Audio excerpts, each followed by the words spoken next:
I was gonna ask you about that. What punishment does Keelan Harvick get when he beats Kevin next tomorrow? Was it tomorrow night? How dumb is that they're letting Keelan You just Harvick race it? you can't pretend it's serious and then do this. That's you got to pick one side or the other. Like, hey, we're doing this for fun. We're gonna get this out there, or like, hey, this is gonna be a serious pro invitational. You can't go back and forth. I mean, they don't let what's his name, frickin' Timmy Hill, race. I think he is in it now. I think no, he was. They were keeping him out, right? That's the last one, and then they Cindric ended up giving him his ride, right?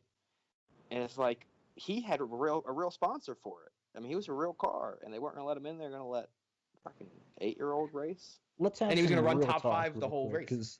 Because I think we're done talking DFS, so we're going to talk about iRacing and Jennifer Jo Cobb. I can already see that coming up. So thank you guys for listening. If you want to quit, I understand that, but I do want to have this conversation here. I don't know if you saw what I put on there on Twitter, but I said that, you know, and I've criticized iRacing more and more the past few years because they certainly don't care about the community anymore. But they present themselves as this, you know, top-of-the-line simulation, top-of-the-line esport.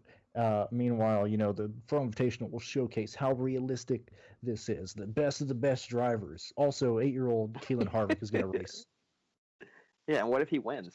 That kind of throws away the whole how realistic it is. Or if he competes, it's like, can you throw him in a race car and he can go out there and finish top 25 if that's what he does in this race? Mm-hmm. I don't know. It's done. I know for sure now we're not getting any DraftKings. I was hoping the push from the last one would get it, but I'm certain we're not. DraftKings is going to let us put money on an 8-year-old. Yeah, but you're right. With this little gig they're doing, it definitely shows that it's a video game. Yeah, and that's okay. It's okay. Fine. Yeah, it's okay. But everybody who's wanting to die on the cross for iRacing being a motorsport simulation, ask yourself this. If you have iRacing, do you notice how in the loading screen, iRacing used to say iRacing Motorsport Simulation, and they took the Motorsport Simulation off of the loading screen now? Like, come on, that's all you need to see. Yeah, I mean, the iRacing stuff. The iRacing advertisement is William Byron. That's the iRacing advertisement, or the racing simulation. But yeah, good thing we don't have to talk about 9,800 Keelan Harvick, because I'm sure there's some laws against doing that with an 8-year-old. You know, I think we should bring chimney sweepers back and run them head to head like horse races, and see what child can get through the chimney first. I think that's the sport we should bring back.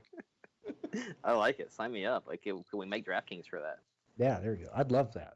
That's the real stuff. I need to sign my boy up. Mm-hmm. And you need to put different tractions on different sides of the chimney, so they need to make sure they run the right lines so they get down quicker. You don't need the frictional.